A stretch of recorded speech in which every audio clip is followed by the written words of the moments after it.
Wali Paidi menyusuri jalan, pergi tanpa arah dan tujuan. Dia hanya berjalan dan berjalan, lupa makan dan minum. Wali Paidi ingin menghindari orang-orang yang mulai tahu kedudukannya. Mulai banyak orang yang sekarang memanggilnya Gus, memanggilnya Kiai, bahkan ada yang terang-terangan memanggilnya Sang Wali. Kehidupan Wali Paidi sekarang tampak ramai. Ada saja orang yang memerlukan bantuannya, soal jodoh, soal penglaris, dan ada juga yang hanya meminta barokah dan doa, dan yang paling berat ada yang meminta diakui sebagai murid. Wali Paidi merasa terusik. Dia kepingin merasakan kehidupannya yang dulu.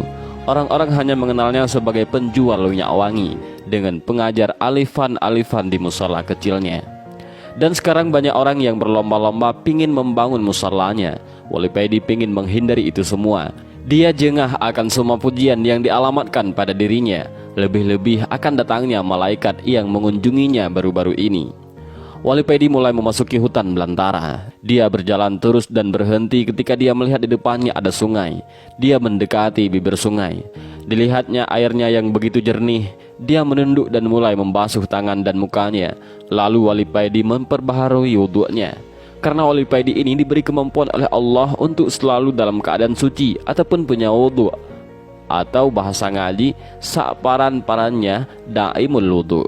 Setelah wudhu, Wali Paidi baru sadar kalau ada orang yang agak jauh di sampingnya. Orang itu sedang memancing. Wali Paidi mendekati orang itu. Dia merasa orang itu bukan orang sembarangan. Melihat wajahnya dan tiba-tiba saja hati Wali Paidi semakin tentram ketika melihat orang ini. Wali Paidi mau mengucapkan salam, tapi kedahuluan orang tersebut. "Assalamualaikum Kang Paidi," ucap orang itu. "Waalaikumsalam. Kalau boleh tahu siapakah Anda?" tanya Wali Paidi keheranan. "Untuk saat ini namaku Syukron Fahmi," jawab orang itu. Wali Paidi terdiam. Dia hanya menunduk memikirkan jawaban orang tersebut. Dan tiba-tiba saja sikap Wali Paidi berubah dengan sendirinya tanpa ia sadari. Wali Paidi bersikap seakan menghadapi gurunya. "Kang Paidi, sampean tidak seharusnya menghindari itu semua. Pujian-pujian itu adalah ujian buatmu. Ujian yang berupa pujian itu lebih berat dari penghinaan. Allah mau meningkatkan derajat sampean," ucap orang itu.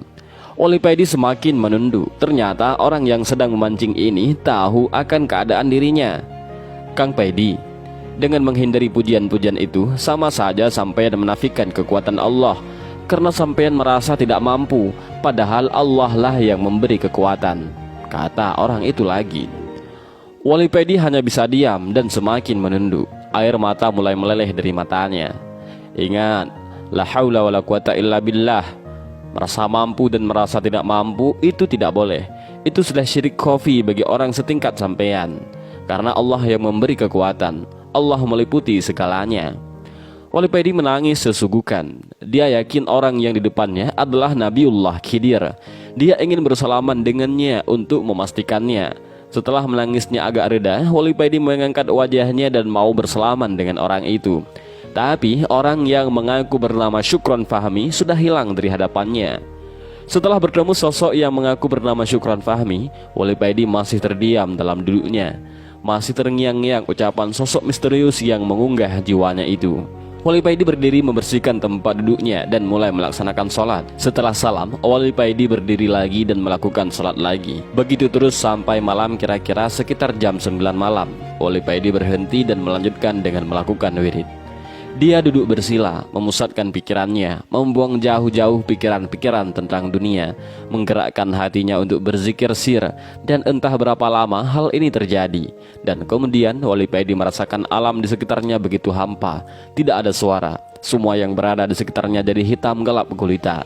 Wali Paidi seakan menjadi udara yang hampa dan bergerak mengitari alam yang hitam pekat ini. Setelah berkeliling, tampak di depannya ada dua sosok manusia yang sedang duduk seperti duduknya orang tahiyat. Dan berdiri di samping keduanya sosok berjubah putih yang bercahaya. Lamat-lamat Wali Paidi mengenali salah satu sosok yang duduk di depannya tersebut. Tidak salah lagi, beliau adalah Imam Ghazali, mujtahid Islam, batin Wali Paidi. Lalu Wali Paidi melihat sosok baju putih itu maju ke depan dan berkata kepada sesuatu yang di depannya, sesuatu yang tidak terlihat, "Gusti, bagaimana menurut jenengan terhadap kedua kekasihmu ini, yakni Nabi Musa dan Al-Ghazali?" tanya sosok putih itu. Lalu ada suara yang mengatakan, Musa dengan izinku bisa menghidupkan orang yang telah mati, tapi aku lebih suka dengan Al-Ghazali karena dia dengan izinku pula bisa menghidupkan hati hamba-hambaku yang telah mati, banyak menghilangkan kebodohan dan membuka jalan buat hamba-hambaku untuk lebih mengenalku. Lalu ketiga sosok itu samar-samar hilang dari pandangan Wali Paidi. Lalu lamat-lamat terdengarlah azan subuh. Sedikit demi sedikit alam mulai terlihat kembali. Setelah sholat, Wali Paidi bangkit dan kembali pulang.